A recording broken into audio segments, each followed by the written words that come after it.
এক চঞ্চল কৌতূহলী গ্রাম্য ছেলে রবি গ্রামের পাশেই এক জঙ্গলে এক গাছে উঠছে ফল তুলতে। আরে, এই কাঁঠালটা পেকে গেছে, আর একটু গেলেই হাত পেয়ে যাব। হঠাৎ করেই ধূপ করে আওয়াজ হয়, আর রবি পিছলে পড়ে যায় নিচে। গেল গেল গেল রে, কোমরটা যে ভেঙে গেল।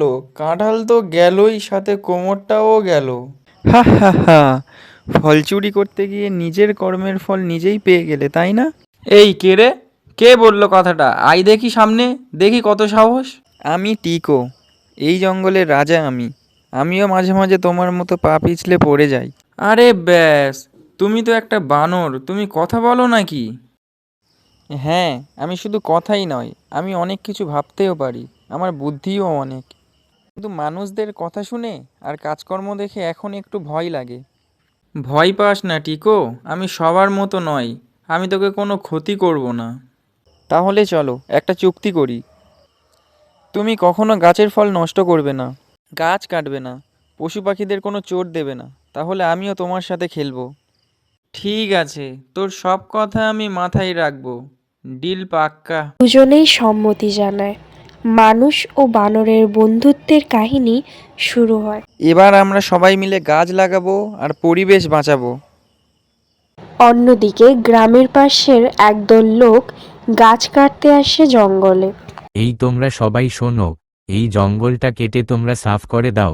এখানে বড় বড় কারখানা করব, দোকান হবে অনেক।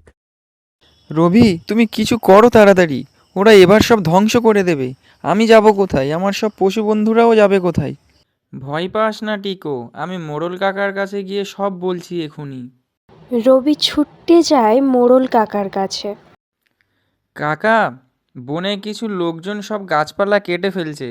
গাছ কেটে ফেললে পশুগুলো যাবে কোথায়? আর বৃষ্টিও হবে না, পরিবেশের অনেক ক্ষতি হবে। সত্যি বলছো তুমি রবি? হ্যাঁ কাকা, পশুরাও আমাদের বন্ধু।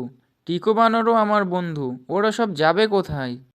গ্রামের মোড়ল লোকেদের গিয়ে আদেশ দেয়, আর গাছ কাটা বন্ধ হয়ে যায়।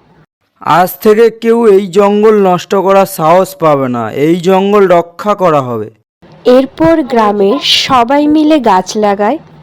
দেখেছো রবি, মানুষ আর পশুর একসাথে থাকলে কি মজা হয়? কতই না মজা, দেখো। হ্যাঁ টিকো, এখন থেকে সবাই বলবে পশু আর মানুষ বন্ধু।